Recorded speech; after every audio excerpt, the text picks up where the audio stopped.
আউযুবিল্লাহি মিনাশ শাইতানির রাজিম বিসমিল্লাহির রহমানির রহিম। সম্মানিত দর্শক শ্রোতা, আসসালামু আলাইকুম। আশা করি মহান আল্লাহর ইচ্ছায় আপনারা সবাই ভালো আছেন। আলহামদুলিল্লাহ, আমিও ভালো আছি। আমি মোহাম্মদ জুয়েল মোল্লা, আমার ইউটিউব চ্যানেলের পক্ষ থেকে আপনাদের সবাইকে জানাই আন্তরিক শুভেচ্ছা, অভিনন্দন।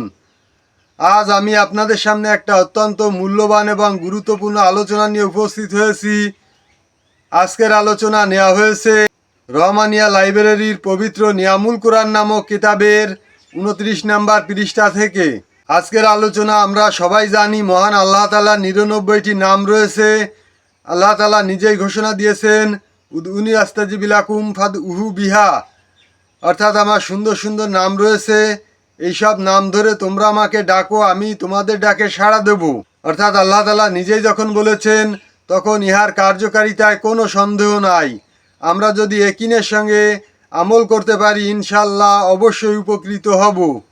আজকের আলোচনা মহান আল্লাহ তাআলার 99টি নামের একটি নাম ইয়া মুকদ্দিমু, অর্থাৎ হে অগ্রসরকারী। যুদ্ধে কিংবা কোনো প্রতিযোগিতায় লিপ্ত হওয়ার পূর্বে এই নাম পড়িলে সাহস ও বল বৃদ্ধি পায়। এখানে কতবার পড়তে হবে এটা উল্লেখ নাই, তবে হঠাৎ কোনো যুদ্ধে বা প্রতিযোগিতায় জড়িত হওয়ার আগে এই নাম ইয়া মুকদ্দিম এই নাম কয়েকবার পড়লেই হবে।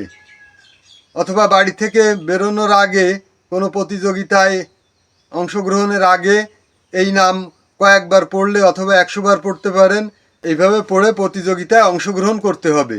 সম্মানিত দর্শক শ্রোতা, এই ছিল আজকের আলোচনা। আশা করি আজকের আলোচনা আপনাদের সবার কাছে খুবই ভালো লেগেছে। এই ধরনের আলোচনা নিত্য নতুন সবসময় পেতে আমার চ্যানেলটাকে সাবস্ক্রাইব করবেন এবং অল বাটনে চাপ দিয়ে নোটিফিকেশান বাজিয়ে রাখবেন, তাহলে পরবর্তী ভিডিও ছাড়ার সঙ্গে সঙ্গে আপনার কাছে পৌঁছে যাবে। এবং বেশি বেশি শেয়ার করে আত্মীয় বন্ধু বান্ধবদের মাঝে ছড়িয়ে দেওয়ার অনুরোধ করছি, যাতে সবাই দেখার সুযোগ পায়।